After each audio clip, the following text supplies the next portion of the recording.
तो तो leader of राजा साहब, खान अपोजिशन ने साहब तो मुफाहमत की सियासत पर या जमहूरियत पर तो वो यकीन ही नहीं रखते। आपको लगता है उनके जब से वो सियासत में आए हैं, पॉलिटिक्स उन्होंने ज्वाइन की है, तो आपको लगता है कि कभी उनके किसी अमल से या उनके किसी बयान से आपको ये लगा कभी कि वो मुफाहमत की सियासत पे बिलीव करते हैं या वो डेमोक्रेसी पे बिलीव करते हैं?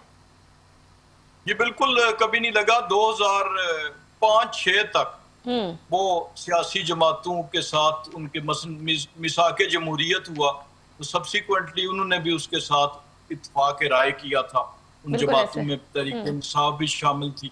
लेकिन जब हमारी इफ्तिखार चौधरी साहब के टाइम अदलिया बहाली तहरीक थी, वहां ठीक। पर भी उस वक्त वो मियां नवाज शरीफ साहब की तारीफें करते नहीं थकते थे। लेकिन बिल्कुल आपने दुरुस्त फरमाया कि उसके बाद फिर आके तो उन्होंने इस रास्ते को बिल्कुल टोटली इग्नोर किया। और यही वजह है बुनियादी तौर पर। जब लीडर ऑफ मैं जो बात कर रहा था कि 2018 में तो फॉर्म 47 नहीं था, उस वक्त तो ये हुकूमत में थे, और उस वक्त लीडर ऑफ अपोजिशन ने कहा, तब भी उन्होंने उनका यही वतीरा था। और अब दो रुकावटें। एक रुकावट तो यह है कि वो मुज़ाकरात का उनकी डिक्शनरी में नहीं है, उनकी बायोलॉजी में जो है वो मुज़ाकरात नहीं है।